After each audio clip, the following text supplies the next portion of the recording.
Welcome everyone to today's insightful webinar on mastering data architecture, how to choose the best fit for your needs, hosted by DAMA Saudi. So first of all, DAMA Saudi is a non-profit organization with a mission to create an empowering and trustworthy environment for professionals in the field of data management and data governance.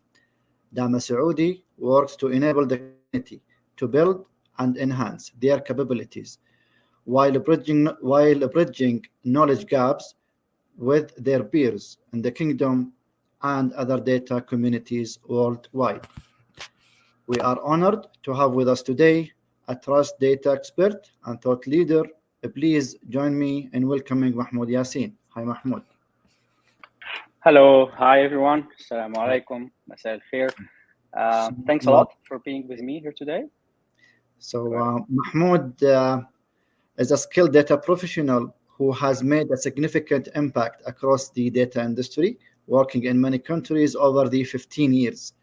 Today, Mahmoud brings his wealth of experience to his role as a senior data manager at Booking.com. There, he leads team in adopting cutting-edge data management, practicing and leveraging cloud data architecture to shape the future of booking industry. Whether you are a data professional or you have an interest in data, I'm confident this session will enhance your understanding of data architecture and its strategic application in our data-driven world. Please welcome, help me to welcome again our guest, Mahmoud Yassin. Mahmoud, the stage is yours. Thanks a lot, Ali. Thanks a lot. Thanks, DAMA Saudi Arabia, for such a warm welcome. I'm really honored to be here. Shall we bring the slides up, please? Yes. So I'm going to click. Okay, is it working? I think so. Right. Okay, cool. So today's session is about data architecture, and more or less, I will try to give you some tips and tricks of how to choose the best one that fits your needs. But before really kicking in the session, it's really emotional for me today because I got the honor to present in front of a community in Saudi Arabia. And for the people who know me, I lived and I worked in Saudi Arabia in my prime basic 5 years of my career. So you can more or less say that it shaped my future. And I actually have a personal correction with Ali and other data enthusiasts in Saudi Arabia. And I wanted to bring this picture. That picture was in December 2016, where I was giving the stage to do some KT session using or via a community called Data Geeks. So Ali was there, also Ahmed Bakhamseen, and also very other people were there. So that was really, really something that always I remember as my first public speaking. And maybe if someone is already in that audience, they can maybe give me tips if I have improved almost in the last 8 years. And then that was the start. And then from now on, I think, yeah, I've been all over the world exploring data world in modern classic kind of situations. And I'm happy to also share with you a little bit about myself. So as I said, I started in the region. So I think the first half of the logos or the brands you will easily recognize, from Vodafone Egypt to STC and Mobily, via the beloved, let's say, integrator, so Asset, Igabi, or Masterworks. And then I've decided to move to Europe. And from there, I went to Nordea. And Nordea is the most famous bank in the Nordics. So I had to work, I used to work in between Sweden, Norway, Finland, and Denmark. I was leading the detecting financial crime unit from the analytics point of view. And then after that, I found my way to a lovely country of the Netherlands, where I spent my last 8 years here. So I started with working for ABN AMRO. And I think that the bank you may recognize as Al Bank Al Saudi Al Hollandi before, when it used to be really in the Saudi market, but nowadays it's mainly shrank a little bit. And then after that, over the last 2 years, I'm working with Booking.com, which I assume you know a lot about it, and hopefully you're using our services. I'm also an advisor of a couple of companies, including Data Value Partners, a Dutch consultancy in the Netherlands. Without further ado, let's jump into our topic. We have a very condensed agenda today. So we're going to kick it off by, okay, what's data architecture and why do you need it?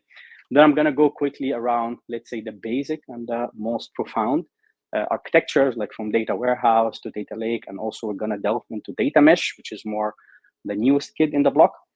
And after that, or during that, I'm going to give some tips and tricks of which one to use when. And then we're going to exchange a little bit of how to choose the right one. And then will be definitely room for questions. So let's start with what's data architecture. And as we all like the DAMA, and we are from a DAMA chapter. So yeah, if you read the DAMA book, we'll say like data architecture is the foundations upon which data management activities, governance, and ultimately your data-driven decisions are being built. So this is the core of how you want to run your analytics, and you become more data-driven. And data architecture is, for me, like, okay, think of any huge kind of building, let's say, yeah, the Kingdom Tower, for example. Without a proper data architecture, this magnificent piece of architecture will not stand, right? And that is exactly what you need also to embrace and adapt in your day-to-day situation in your organization in order to have a long-standing data-driven organization. Another definition is like, let's say, from TOGAF, so data architecture, describe the structure of how your organization, logical and physical assets, and also data management is being resourced. And that is something that's very important. And during my discussion, we're going to explore more and more into this. Whenever you see a QR code on the top right, this means that I wrote an article that explains more into this topic. So this is a summary, but if you want to delve more, you can easily scan that. And that is something that I always try to keep so that you can listen to the summary, but also if you want to go in depth, you can go to the detailed articles. And now the why. Why do you need data architecture? So definitely data architecture is a great, or the main enabler for being in control of your data. So all your data management all your data management strategy, it really depends and really is going to be influenced by what kind of data architecture you're using. So from a centralized to decentralized, like how you're going to stay in control, that is something that's really important.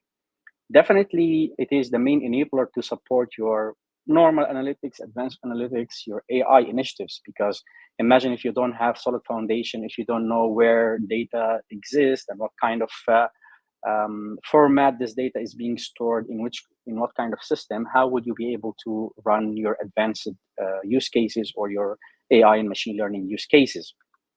And if you want to, let's think about scalability. So imagine that you want to expand and you go to a cloud in order to get the benefits of cloud computing without a flexible architecture that can expand and shrinks and be able to go beyond. That will be something that you will struggle to achieve. So definitely data architecture can play a pivotal role in your scalability and flexibility, and definitely to improve your decision making. Nowadays, where we used to talk before about, let's say, yeah, I want to do some business intelligence to understand the past. But nowadays, like companies who wants to stay in the market, they want to really to be on top of the game, not just real time, but real time analytics. So think of the Apple Watch, for example. What it does is really truly magnificent. So this watch here is collecting transactional information about my health, about my heart rate, etc. But it is able to process on real time those data and give me analytics and even warnings in order to avoid certain scenarios and in order to improve my health. That is where we need to go.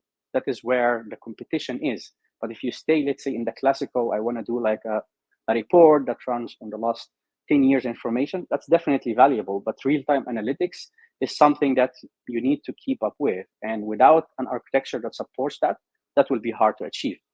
And definitely cost efficiency. Imagine if you, in your data architecture, you depend on a lot of silos and a lot of departments. They have their own shadow IT, they have their own services, they run their own, let's say, tooling and contracts, etc. Is this really truly efficient? Opposed, if you have a clear data architecture that is everyone simply is adhering to, where you have, for example, a certain team who's responsible for licensing, for running the CapEx and the OpEx part of your organization, that will be definitely a better situation. And definitely with the ever-growing compliance and regulations and data security, then you need something to support that. And Europe, where I'm located now, we have tons of regulations that kind of like I always see it from a positive side, because regulations for me are there to protect us as the end users. And I know also about the advancement that's happening in Saudi market from Sadaya and what they're trying to achieve, which is truly amazing, actually. So in order to be able to be compliant as well, which implicitly means that you care about your clients, you care about your customers, you protect their data rightly, you need to have a solid architecture for that. And I'm going to end this by this quote, like data architecture is a blueprint that enables data to flow freely and efficiently through your organization, with the ultimate goal into turning your raw information into actionable insights. And I hope that resonates with you as well. So before jumping into the different types of architecture, I always try to bring these two worlds and stress out the difference between them. So we have the world of transactional processing, so online transactional processing, and the other side of analytical processing. What does each one mean? So online transactional processing are those kind of systems that we run on day-to-day basis in order to keep our business running. So think, for example, in your finance system, in your HR system that keeps processing employees' data, let's say processing the salaries, etc. That is something that you need to be up and running, ensure that it never fails, etc., etc. But on the other side, the analytical processing is those systems that give us insights, those systems that tries to look back and learn from the mistakes, or maybe build some machine learning model for prediction of something that will happen in the future. And so often, these worlds never met before. And that's an important fundamental that we need to know before jump into advanced data architecture. So what typically happens is that you have these client-facing application, which is highly available, zero tolerance, failover is always, you don't want your system to fail, super responsive. And on the other side, you have the demands to do some reporting, predictions, business intelligence, etc.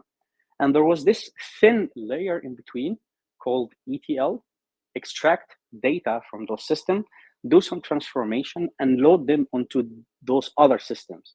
So these two systems, you have to look at them as two separate places. And even if you project it in your typical organization, that's always referred to application that runs in the business, and then applications, which is analytical part, which runs in the IT by the data team. And ETL or ELT sometimes is that a bridge that moves data from here to here. And we'll come back to this OLTP and OLAP in a moment, but now let's go to a little bit of the history of data architecture and how it evolved. So let's kick by the classic data warehousing, where, let's say, the operational system that we spoke about, the transactional system that we spoke about, they definitely exist, like your HR, your CRM, your finance systems. And then what happens is that through this ETL process, you move the data from those systems and you put them into what we call the data warehouse. But the trick here is that this data must fit the model that you have in the warehouse. So if I'm expecting a customer name that comes from, let's say, by CRM system, and I'm expecting it to be first name split between first name and last name, that structure that I need to have in the analytical system, the data must fit it. So if I get the name as Mahmoud Yassin as a one string, and I want to load it in a warehouse, I have to break it into Mahmoud, and then last name is Yassin. So that we call schema on write. So you have to define the schema upfront, and then the data fits into that.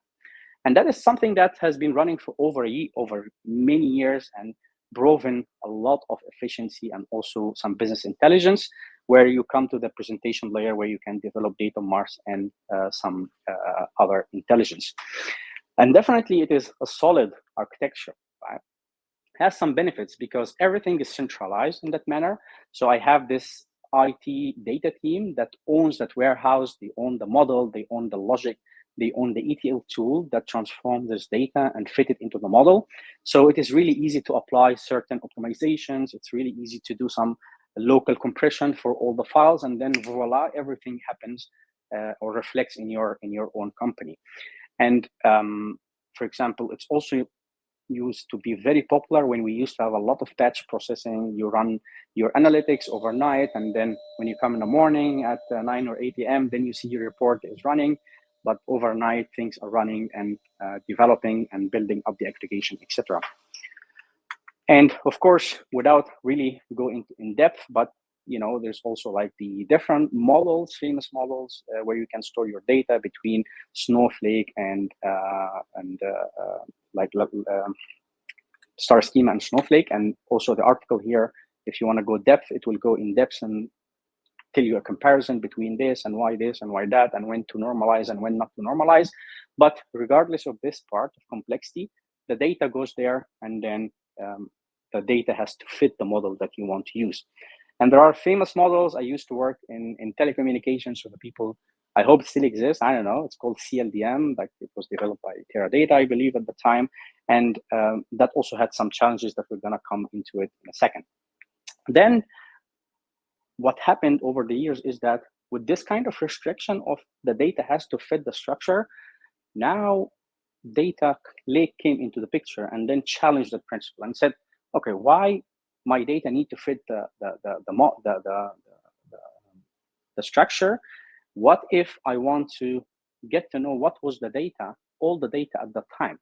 Then what happened is like, okay, the concept of data lake, okay, let's store all the data that comes from the transactional operational system into like one big landing layer, and then do the transformation locally. And that gave a huge boost for business intelligence and developing insight. Because in the classic data warehouse, the time that you had to wait in order to build a feature depends on the capacity of the IT team, and they have a huge backlog, etc. However, here you can really do a small maneuvers because you have the raw data there. If you have a data scientist who's hungry to run some analytics on the last 2 years, you can give them access to a landing layer, and then they can develop the feature. And parallelly, you're building your modeling layer. So there was definitely some gains that we got with the data lake architecture. And this is like a typical, like lightweight data lake architecture, the same solid systems on the left-hand side, and then you move the data. Now you see more of a layering. So you have a landing zone, landing layer, row layer, transitional layer, etc., etc. And then you have a modeled layer. But that variety gave us a lot of boost in time to market and made it more easier to run insights opposed to the classic data warehouse. And the benefits of the lake, so let's pick up, let's say, a few of them. So nowadays, if you remember the schema on write, now we are talking about schema on read.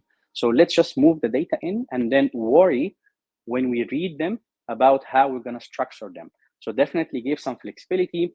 You can really do data democratization, as I said, because you can get faster access to data, and then you can run more insights quickly. But the main commonality between these two is that they both are highly centralized, what we call a centralized data architecture. And this is like less visual to compare. The raw data is there. In the first one, data warehouse, you do some formatting first and then load the data into warehouse. However, in the lake, you load the data as is, and then you worry about formatting them. But the main common thing between them is that you have a producer and you have a consumer, and both of the lake or the warehouse are being run by a central team, usually IT. And a lot of challenges that comes with that model that I'm going to explain a little bit, but the most important one is the business knowledge. So let's pick up a scenario, and that example I'm going to use in the rest of my session. So imagine someone from the finance department wants to run the quarterly report for the quarterly earning call, and they want to run, of course, on top of the data warehouse or the data lake. What typically happens in that scenario is that this financial analyst goes to data warehouse expert or whomever in the data team. Hey guys, we need to do this and that, and this is my formula. Then that data warehouse person who only understand IT and only understand data frames or pandas or how to run SQL tries to simulate the thinking of that financial analyst who spent, 10 years doing this. What usually happens is that translation is really hard. And no matter like what document you put and stuff like that, at the end, you waste a lot of time, you waste a lot of knowledge, and then you're trying to do something with a skill that you don't have. And I've been building warehouses before, and I can tell you this is really terrific situation.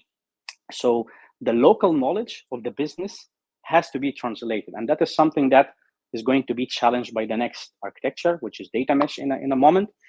Then the IT also becomes a bottleneck here. So this is a typical scenario where all the priorities and all the pushes from the business team comes to IT. I need you to do this for me in order to unlock this feature, or in order to unlock this strategic objective or whatever.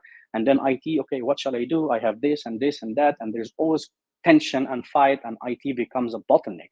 And that is something that you cannot also execute the business. They want to do, they want to execute, they want to achieve goals. And then they always kind of like, being dragged back by IT. And that is something that always challenging and maybe can be also adjusted in the next phase of architecture. And of course, there's small or maybe hardly no maneuver or agility that you can do in order to solve this. And typically you just increase resources, but this is not the real problem actually that we're talking about here. So difficult to scale to the producer and consumer, slow to react, and slow to fulfill the business and the ever-growing needs. So try to remember, we are living 2024 where AI is there, and I want to do this, I want to unlock this initiative, and I want to achieve that goal. So we need something that kind of facilitates the speed with high agility as well. And from that angle, let's say, we're going to jump into a little bit of something that changed how we think about that, which is more of the cloud computing, because cloud computing made a significant change in how we think, especially on the infra side.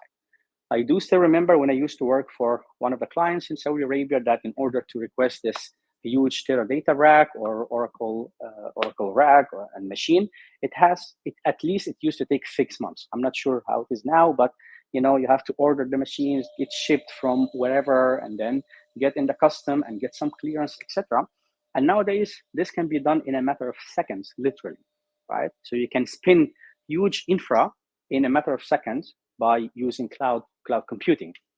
And that made people think, oh, okay, that huge burden that used to take a lot of time and energy from us can be facilitated by a smarter solution. So let's even challenge the norm or the current architecture that we used to have. Sorry. And from that, we started to hear about the data mesh. And in the upcoming section of my presentation, I'm going to focus on the data mesh because that is the newest one, more or less 2018, when Jamak developed the book. And also, coincidentally, at that time as well, at ABN AMRO, we actually were building something like that because we felt that this model of highly centralized maybe is not the best.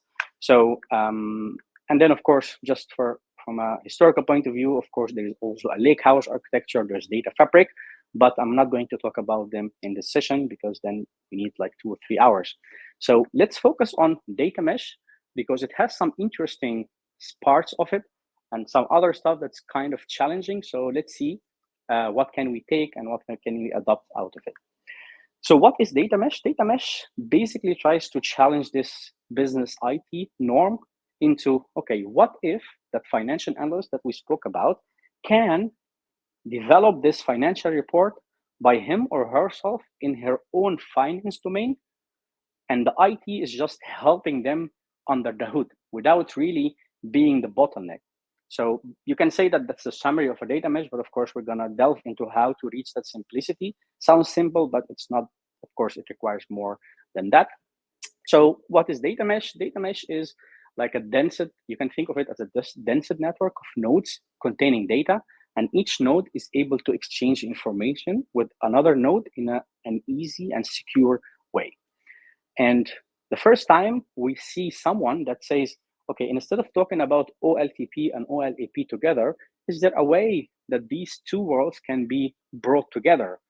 So in the case of the finance example, the finance team definitely owns the financial and the billing system, etc. But what if next to that operational side, they can also own the analytical side? And let's wrap this and call it a data domain.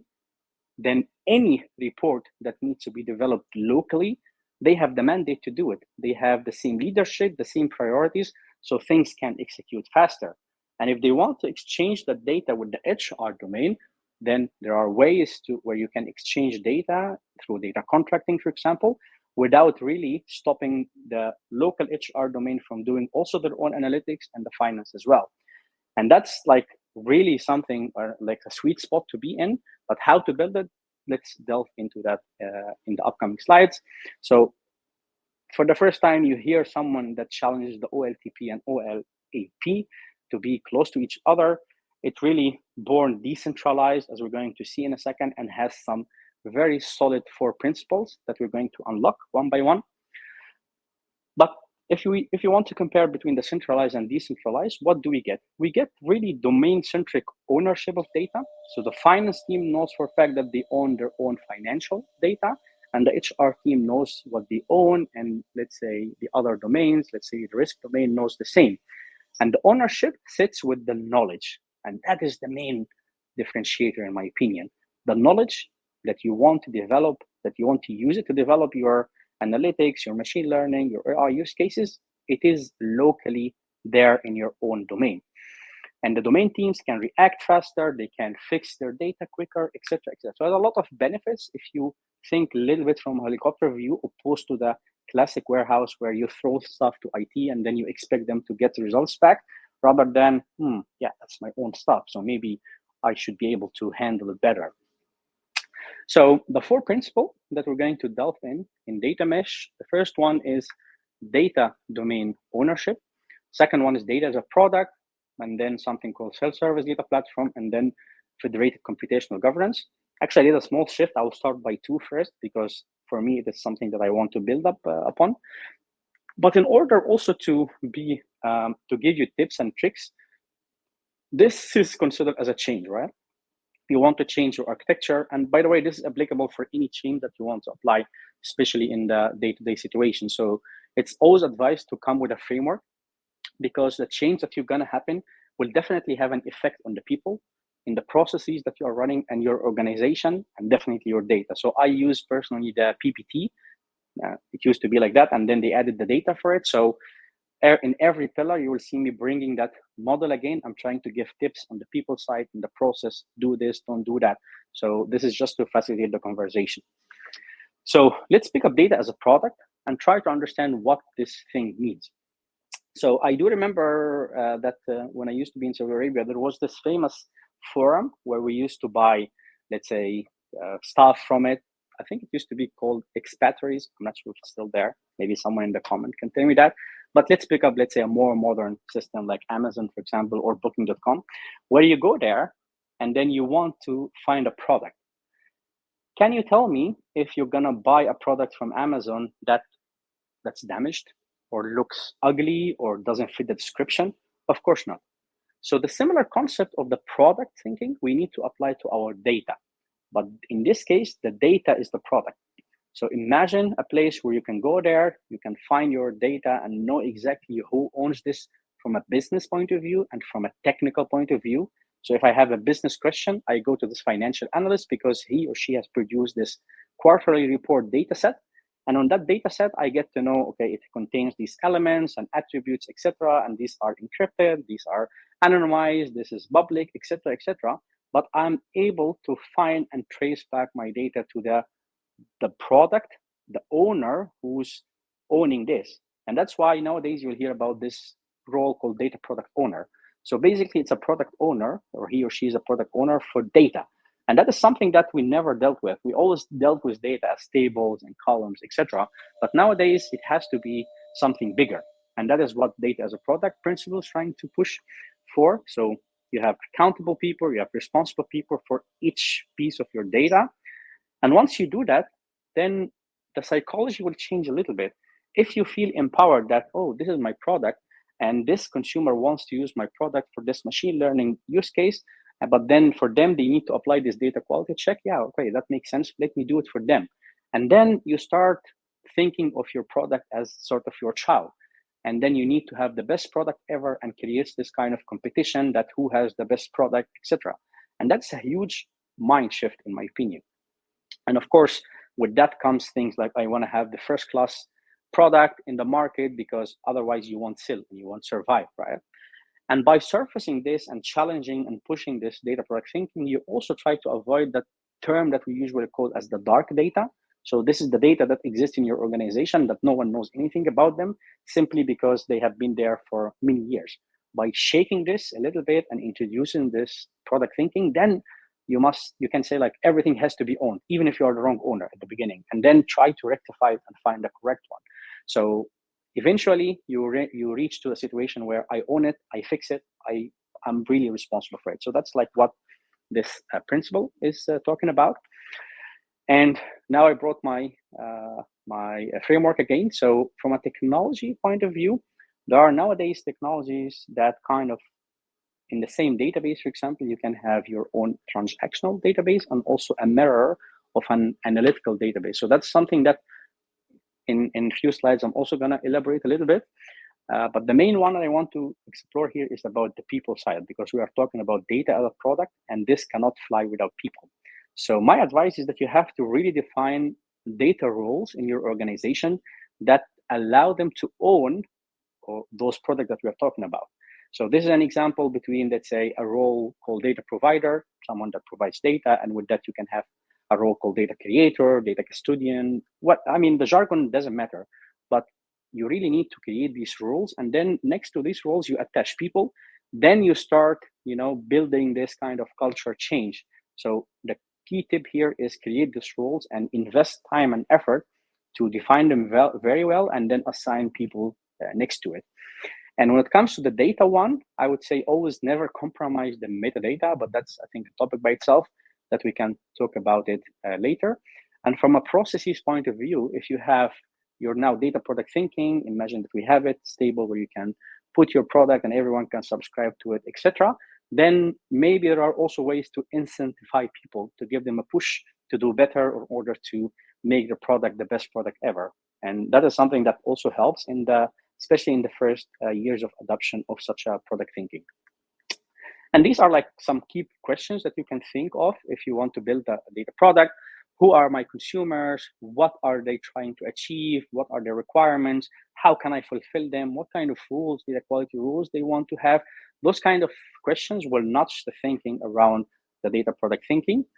And if you want to look like a sample like of that, so you have your own source systems that you own within your own domain, and then your data product team, which is now something that if you go back to the finance, that will be, for example, in the finance team. And this decomposition can vary, like from a project manager should be empowered by some data capacity, like an engineer or developer, etc. And then they develop this, what we call the data product. And this data product has to have some interfaces to it, right? So, and that is where IT can really help. How can you publish a data product, let's say in your own marketplace, where you can satisfy the needs of batch processing interfaces or APIs for real-time analytics or streaming interfaces or even ad hoc queries. And in the next slide, or this picture, it's more for the architects, but what you can think of, okay, you have your own operational system or your ODS is running, and then you have a mirror of it, not a mirror as a copy, but like a shadow system from an analytical point of view. And then you can apply, let's say, a layer on top where people can access your analytics through it. But most of this will definitely be developed by the IT teams. And that's going to be discussed in principle number 3, because that's a new role for IT in the data mesh world. And this is truly really, really advanced, but this is more or less if you want to search for these kind of architecture that supports both segregation between command and read, like to enable analytics and, let's say, classic systems like OLTP and OLAP, then CQRS is a very powerful pattern that you can use, and very architecture design that can help you to achieve that. And lastly, let's think about some principle that your data product must have. So if you want to go to that direction, then this data product must be discoverable. And that's where comes the power of data catalog, the power of metadata. How can you publish your product somewhere in a maybe marketplace, etc. It has to be understandable, because otherwise, why I'm going to opt in or buy your product if there's no description, if it doesn't have a trustworthiness next to it that can be achieved by showing and surfacing the data quality rules and maybe give some indicator about red, green, blue, or some speedometer about how good or bad this quality with some threshold. You can do some stuff to make it more visible. And definitely you need to, as we discussed before, have ways to access this data, and then definitely secure as well. I hope that resonates. Of course, we're gonna discuss that maybe when you come to the questions. Next is the data domain ownership, which is principle number 2. And this is really talking about creating those domains that I spoke about. So how can you create this finance domain, or even you can do a submodel, like you can have a main domain and subdomain, and each domain need to have a tight relationship with the data roles that we spoke about, etc.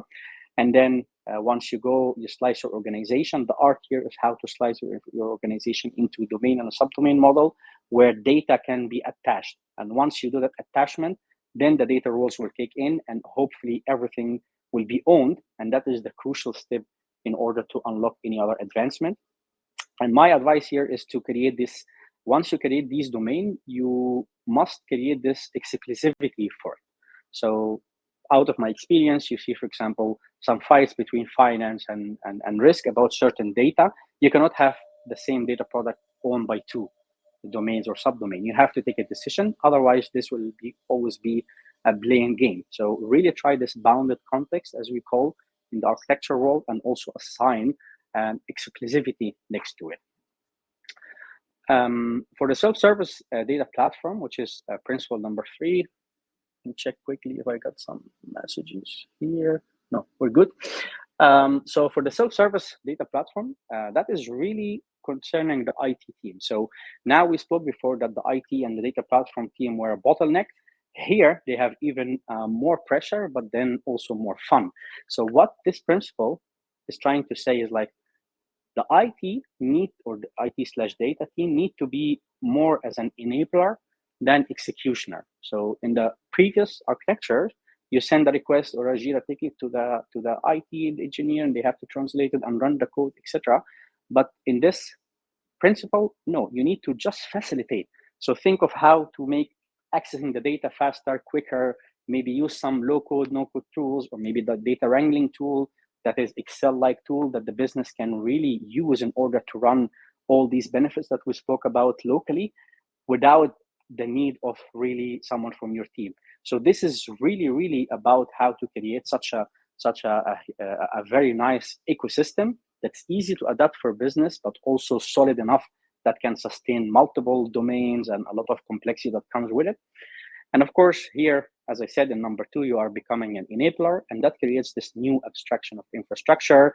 And then for that, definitely you need certain tools, because in the classic old-fashioned, let's say,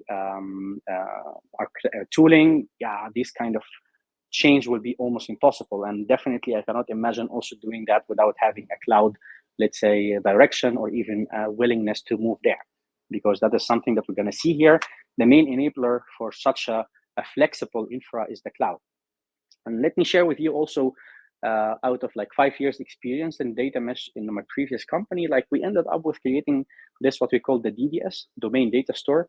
So basically, if a new domain comes in, let's say a finance wants to create a domain data store for them in order to do all these nice benefits, you go to this portal and you click a button, get some approval. But when it comes to the action, bunch of infra as code gets kicked in. So think of it like your Terraform from AWS or the ARM template from Azure, etc., etc.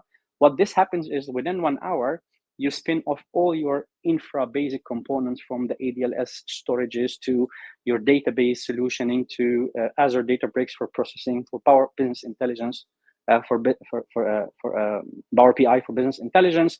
And then on top of that, you create all the infrastructure layer, all the inbound connection and outbound connections, all the proxies, etc.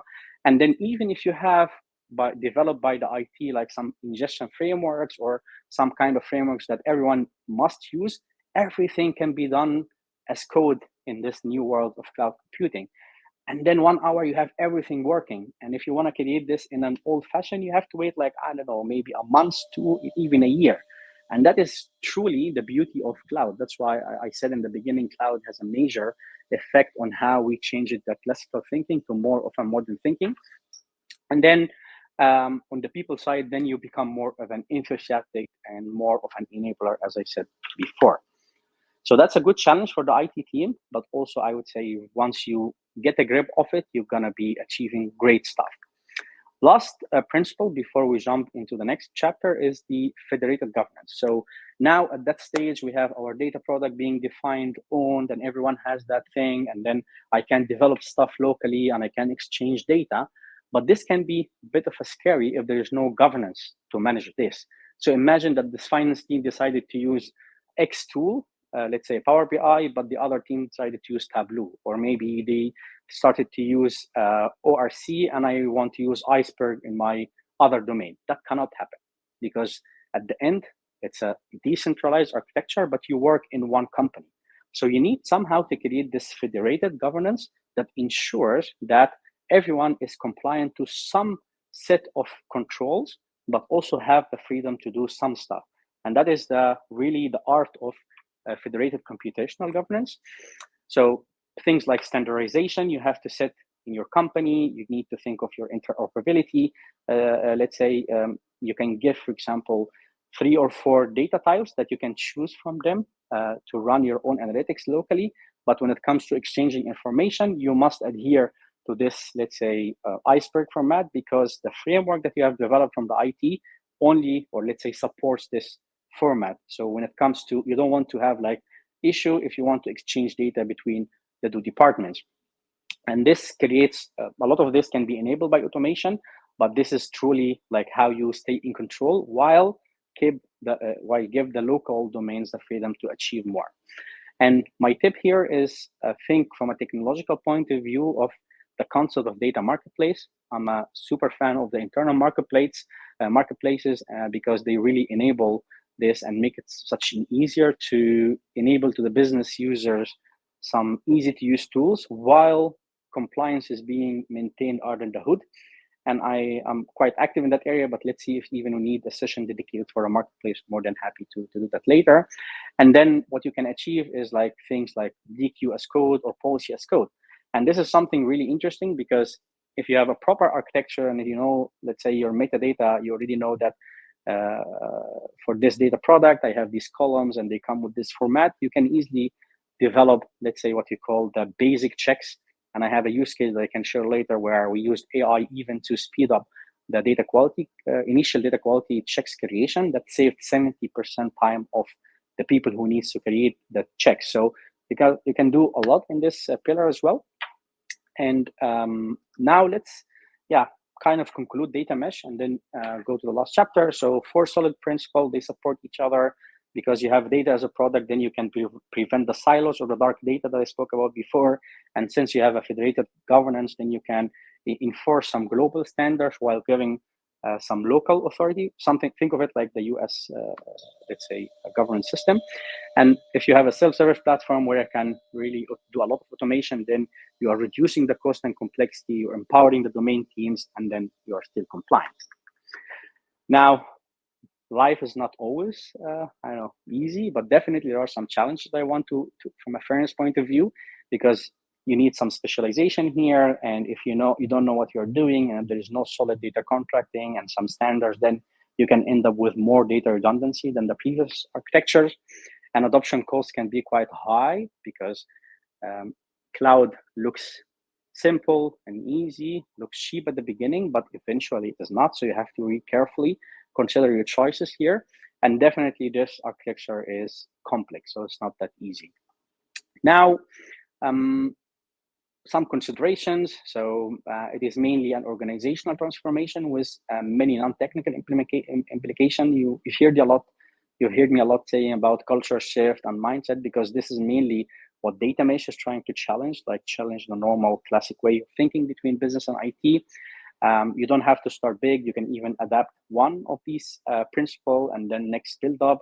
And there's no perfect tool. There is no tool for implementing data mesh as well. So it has to be a journey. Now, okay, Mahmoud, you gave me like history about these stuff and some tips here and there, but how can I choose, and even how can I ensure that I'm running the right architecture? Is it data mesh? Shall I upgrade? Shall I downgrade, etc.? And here I want to introduce something that I built just for you guys, which is more of the data architecture readiness assessment. And that is something that can help you in order to get to that, let's say, decision. And the assessment covers 5 major areas that I believe they are fundamental in deciding which architecture fits for you. And we're going to unlock them in a second. And then the results could be like, okay, you should consider this, you can plan for this, or maybe you should prepare, or even you are ready to, let's say, go for data mesh. And that is something that can come out of it. And those are the 5 assessment area. So definitely you need to look back a little bit and discuss some in the area of your organization and your existing processes. Definitely we need to know a little bit about your governance and management maturity, and also the technology and the platforms that you are running. And very important, the data culture. How is your culture in the organization? And also the data engineering capacity and mindset. So let's go section by section and try to challenge a little bit, ask some questions, and maybe meanwhile you can also reflect in your own organization. So from an organization and a process point of view, definitely the size of your organization matters here. So I won't really advise a small startup to do with, let's say, less than 100 people, where you can really achieve things by shouting or maybe reaching to everyone in the organization. And then I will go to data mesh. That will be really an overkill for them. Definitely, we need to know how change management happen, how flexible, how agile is your company in order to take, will it take some risks, or it is always more a classic thinking that I really want to do things waterfall. That kind of score that comes out of the sections of this will really determine like how your organization, how are your leaders, because you cannot also make a change without an executive support. So how well educated is your leaders, your chief data officer or CEO or CFO about data? That is something important, because any change will come with cost, and then you have to have the buy-in, etc. So you need to assess also that part. And then, as I said, the size and the change management. The next pillar will be, or maybe before jumping, I think here I wanted to show you a couple of organizational structure that I've seen before I worked with that can maybe be a motivation for you. So let's say in a typical organization, you have some data team. This is more or less the centralized version, and then they run some project, and these projects belongs to finance, risk, marketing, etc. And if you follow my thoughts, now data mesh is trying to reverse that. So, okay, let's create domains and subdomains from a business point of view, and then put the data teams to help them out, and then create some data projects. And if you run that model, you realize that, oh, I have a lot of data projects and data teams here. What if I have more or less like a data council to help out, to talk about the commonalities and avoid the mistakes of others and things like that? And that can also be very, let's say, next step after doing that. And there are other variations here for you to explore, but for the sake of time, I need to speed up a little bit. Now, the second pillar of the assessment is the culture, like how your organization's data culture. We need to know if your company is really knowledgeable about the data challenges. For example, how well is your data strategy? Is it like more of a defensive, offensive, or something in the middle? I've listened to Dr. Khalid al-Barak session before, where he mentioned also in the DAMA community, talk about the defensive and the offensive, maybe something in the middle. That's really important, because if you are really a defensive organization and you want to change, etc., and then I bring data mesh to you, or you want to adapt data mesh, that will be not impossible, but very hard. However, if you really have this innovation culture, and then you have people who are hungry to change new tools and technologies, adoption of data mesh or decentralized can be quicker. So the innovation level, the culture, and the data value can be assessed in this area. And the third pillar of the assessment is the governance and management. How then here you'll start listening, how good is your data quality? How good is your data management? Do you have data lineage? And I've seen huge development from Saudi Data and AI Authority, SADAYA. And I've read the NDMO, which is a great piece of an artifact that exists to help companies to achieve, in the Saudi market, of course, to stay in control of their data. I've also got to know about the National Data Index. I've read how they assess that, and that's truly amazing. I want to give some really kudos for, if anyone listening from SADAYA, like, you've done a great job. Like, for me, it's music, reading all these controls and how you can stay compliant and whatnot, because that's truly like how you want to be. So in this part of the assessment, we'll discuss, let's say, the quality. Do you have a metadata management? Do you have a catalog where this metadata is coming? Go into, for example, more advanced metadata types from technical, operational, business, social metadata, and so on and so forth, to get to know and how well is your company or your organization in this pillar, data governance and data management. The fourth one is data engineering. Maybe people will see this a little bit strange, but you cannot really have a proper data architecture without solid data engineering capacity. So in this area, we're going to discuss, okay, how do you ensure quality or the standards are being applied? Do you have commonly like CI/CD practices already exist? How's your DevOps culture? Or are you still in the dev and change kind of mode? Or you have a DevOps more of mentality? Those kind of questions will give also an indicator of which direction you should go. So do you run your own automatic testing? Do you have data contracts existing? Does the data contract being respected whenever you do data exchanges? And definitely also how willing your company, or maybe if they are already have some strategy to move to the cloud, because that is something that will definitely be a good sign to move our data mesh. Opposed if your strategy is more, I want to stay on my own premises because I have like this, I don't know, local authority kind of decision that I have to respect, then you know exactly what direction you go. And by the way, I'm not really taking any side. For me, like, it doesn't matter. All architectures are really great as long as they fit your needs. But definitely there are other factors. I don't know if Saudi Arabia has this restriction that the data doesn't leave, for example, the geography of Saudi Arabia, or is it allowed, or if there's like a GCC deal, like in Europe, you can put data in, for example, I know UAE or whatever. But these kind of decisions also affect also how you can quickly adapt certain technologies and move forward. And the last pillar is technology and platform. So that goes to, okay, where do you run your analytics now? Is it purely on-prem? Do you have some exposure to some hyper-cloud situation, or maybe you have something to adapt the public cloud? Those kind of things. What are the technologies do you have? How modern is it? How flexible is it in its architecture?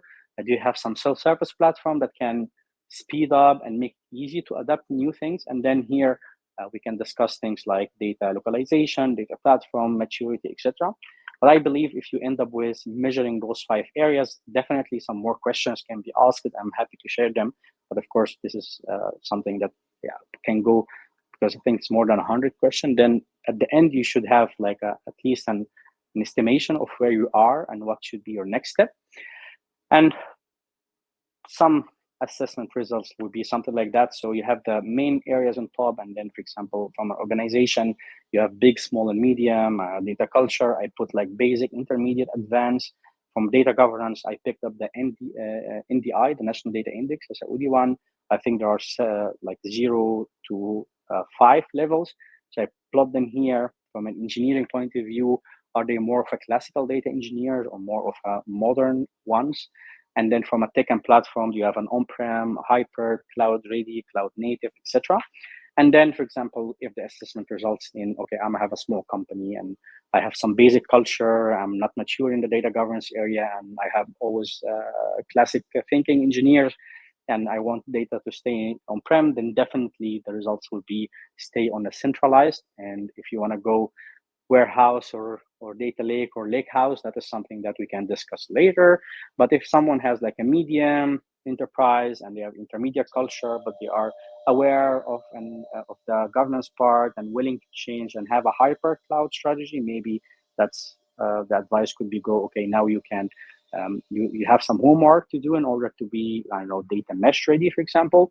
But if you have like really big company with some advanced culture and they have like a level 2 NDI and more and super modern and cloud ready, then definitely data mesh can be a good choice for them. So coming to the conclusion, so that we can also pick up some questions. The first point is like there is no right or wrong data architecture. And also there is no, like, don't get if you have a consultant that says only do this and only do that, I don't think that is valid, because you have to really understand your organization and pick up what fits for it. So, for example, in my previous company, you didn't implement data mesh to its full-fledged because that's too complex to implement. But nothing can stop you from adapting the data domain ownership and apply it to your classic data warehouse. I think this is even a plus. Or even pick up your computational federated governance pillar and apply it to your data lake. Why not? Then it is really, again, depends on what you need and what works for you, what works for your culture. And I hope that with all these triggers that I gave you, then you can also think a little bit broader and yeah, maybe this one is good. And then you start build up, for example, your ownership part. That is good principle all the way. right? The data should be owned and should be owned by business. You can still do that even if the data platform is highly centralized and you have a classic warehouse or data lake. But then you move the ownership and the quality, etc., to the business, and then you have a healthier conversation between business and IT. Because in that case, if someone requests access, the business will approve it, but IT will facilitate it. That's also good, right? Doesn't have to be like fully decentralized or fully centralized. So you can also do a hyper situation. And I would also advise to keep a close eye on the emerging technologies, because technologies develop so fast. With that also, you can upgrade your thinking a little bit and you can unlock certain possibilities that was not there before. And at the end, it is really a journey. And during the journey, we definitely can make mistakes. That's fine, as long as we keep up and then learn from our mistakes and continue. I always see this also in the data architecture. There is no perfect architecture from day one, but there's an architecture that fits your needs momentarily. And later, if the demand changes, which usually happen, then you can also upgrade and do more and more. So reaching to here, this is the summary of, as I said, like many years, hopefully, of experience. But I also, if you want to scan, I have a newsletter on LinkedIn that can take you to this 7-8 articles that I spoke about, where if you want to delve into what's the difference between this architecture or that architecture, or what's the difference between Snowflake and modeling, for example, and star schema, it's all mentioned there. So you can easily subscribe there. I have already like 2,000 people subscribed for it. So definitely would be honored to have you all. And that's my LinkedIn page. I think we're on LinkedIn, so you can easily find me. So reaching here, I would really thank you for your time. And I'm going to switch maybe to Ali to see how are things, and if we have some questions that we can pick up during our time. Well, thank you very much, Mahmoud, for this insightful session. I said at the beginning, I'm confident like this session will enhance the understanding of data of people who wants to know about data architecture and how to choose what best fit for their needs. Now I can say this session is like the reference of anyone who wants to know about data architecture and how to choose, the best, let's say, architecture for them. So thank you very much. Thank you. And I think we have some questions. So let me just show this question. So this is from Basim Mahmoud. So he's saying, data mesh raise, the bar high along with the data governance and the privacy, especially when it comes to some concerns and consideration than before. So he's saying like any specific methodology framework allowed to address this critical part. I think Basim, I think that's a great question, and definitely it raises the bar high, but doesn't mean that only data mesh requires that high bar, right? I mean, data governance should be something that we embrace. And I as I said before, I see the evolution that's happening. I call it evolution in the Saudi market with the NDMO and those kind and all the I'm not sure if they're really regulation. That's really something that I see it as a, something positive for sure. But definitely, I would say if you read also the DNO, the National Data Management Office, they have also a framework there, right? That has those 15 data management areas, I believe it's called. I hope to use the right jargon. And to be honest, I couldn't find a lot of non-similarity between this and what we use also in my own experience in Europe, for example. It just maybe certain wordings and stuff like that. So I would advise to look at this one, and I'm also more than happy to share maybe in a later session or one-to-one another framework that I've used before, but then I need to bring the screen again and discuss. But a very good start will be the NDMO1 with the 15 or 14 plus data management areas in it. This has a lot of solid and good information on it. Happy to discuss also this on private manner if you want. Thank you. So I think we also have one more question from Basim. So let me just show the question so that we can very read. active. Yeah. So how do you think the data architecture is going to evolve? To adapt and adopt with the AI, era. Yeah, that's something that top of mind of everyone, right? And I'm quite passionate about how to use AI. I would say AI directly in the data architecture, maybe I don't see much, but definitely I see much in AI in improving, for example, your data quality or getting grip of your lineage, for example. And let me elaborate about, for example, the data quality part. So I'm running like a use case now using artificial intelligence where you can reverse engineer all your code that exists in your operational system, because this is where all the business is being converted. So if you have a rule to open an account, you have to be, I don't know, 18 plus. That's already coded, right, in your Python or your Perl or C++ application. And then instead of extracting this information from the business, from a human, why not to reverse engineer the operational code and then let the AI also bring the quality checks that the AI finds out of this. So more of a reverse engineering way. And there's quite promising what we get out of there. And still a human need to approve that, but it is really how you can speed and empower them to achieve this. Another use cases can go also in the data lineage topic if you want. We can also elaborate on that later. But AI definitely, if you found the right angle for it, to speed up one of your data quality domain, one of the data management domains, that's indirectly affecting your architecture and giving it an upgrade and a boost, right? So happy to also elaborate more. And I think I'm going to write an article soon about this use case that I'm talking about. And another use case also in data quality, because I love that field, that this is like a real one that happened before that we used AI to bootstrap all the basic checks that you need. So you have the data quality dimension from completeness, correctness, et cetera, and you know the data types from your metadata. So if you have let's say a Boolean value, you can, or let's say a number, a numeric or a character value, you can easily use, for example, Great Expectation, which is an open source library from Python that can give you 70%, okay, you have to check this, nullability check, you have to run this duplicate check, etc. And how you can make this presentable to the business user.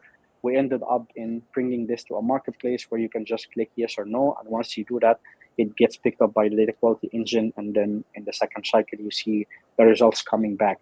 And that's why maybe I said we could do another session about the marketplace where I can show you how this stuff works. But like, think on that line of direction, and then you will see great potentials of AI for sure. Well, we cannot wait to to host you again on this field. I'm very interested in data quality, and when I started my career, it was with data quality. So I'll be the first one, attending this session. Thank I you. think there are so many. We have another questions. I mean, if you have time, we can get some. Sure. Yeah. Still 7 o'clock. Okay. Here, still sunny. Sun leaves here at 10 o'clock. So yeah, so it's 8:30 here in the case. Anyway, yeah. So we have a question from Abdulaziz Al-Dakhil. So first of all, yeah, he said thank you, Mahmoud. So he said, okay, we talked about data mesh, moving the controls to the people, to the business, XYZ. What about the technology side of like governance architecture, or about data fabric? Yeah, so I always expect that question, right? You have a data fabric instance. Yes, I think data fabric, I said in the beginning that just because of timing, I couldn't elaborate more, but data fabric for sure has a strong promises on it, because it's really promoting for these practices that can give you control of your data by having stronger DevOps teams, etc.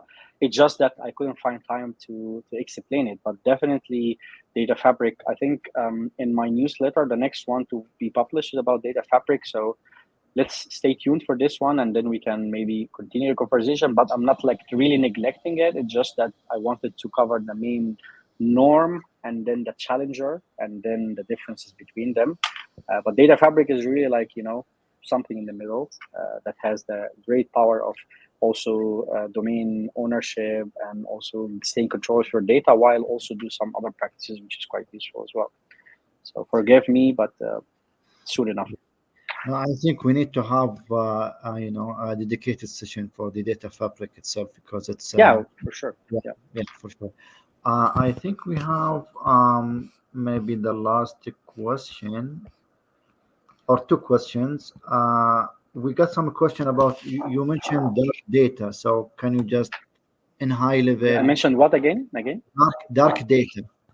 Oh, dark data. Yeah. So, Yeah, so what's meant by dark data is those kind of data that exist in your organization that no one knows why they exist and who is using them.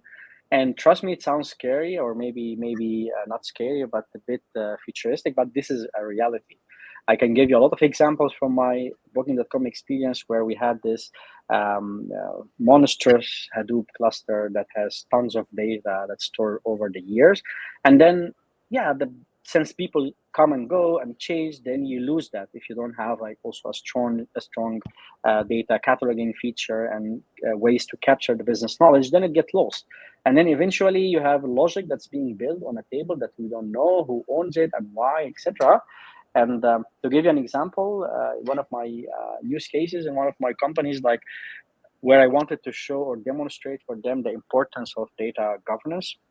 So I picked up this important business intelligence dashboard that I knew through metadata that's being accessed by the senior executive leader. And then I tracked the lineage of it at that time manually till I got to know the original source of data that this dashboard is using. Then I went, who owns that, of course, was a big challenge. And then we found the person. Then I brought the producer and a consumer in one room. And then I started to say, hey, producer, do you know that this data is being used in this way to develop this dashboard? And the consumer definitely said, I never met this person before. And the producer said, I never gave my consent. And you know what? Even the logic that you're using is wrong, because you're joining by my private key that I use to maintain my own database. And it's not, you should not use it to join with another data set. Okay. That is really, really a dark data that think of the risks here. Like you've been running your business intelligence based on facts that's not true. Okay. And then decisions are being driven out of that. And that is something that definitely you want to avoid. So surfing this up, that's what I mean by dark data. And if you notch the ground a little bit and you promote for everything need to be owned, then maybe at the first iteration, you'll find wrong owners, but in the second iteration, close enough. And then third, right owners. And even you'll be surprised by the amount of data that you can really deprecate as well, because we tend to store data. And that's something that even I was in that mode of storing everything in Hadoop clusters because the sheep, etc. But after some time, you realize that, okay, I stored all the data that I have in the world. Then what? And that is something that can be challenged a little bit. So that's what dark data means in my context. Yeah, I think we can talk about the subject, the whole day. But I think this we come to the end. Sure. Just last thing. So for all people who are watching us today or now, we will share with you a survey. It will be in the comments right now. Please, this will give us how you think about the session. What do you want us to focus on maybe in the future? So please go to this survey, try to fill it today, and inshallah we will try to get all your input into consideration. Thank you, Mahmoud, again for this insightful session, and for sure we will have another session sure. with us. All the comments, all the questions are there in the comments. Maybe later on, sure, we can just go and read them and try to tackle, people, questions. Thank you. Thank you very much. Thank you, Ali. Thanks, DAMA, Saudi Arabia. See you later. Assalamu alaikum. Bye-bye.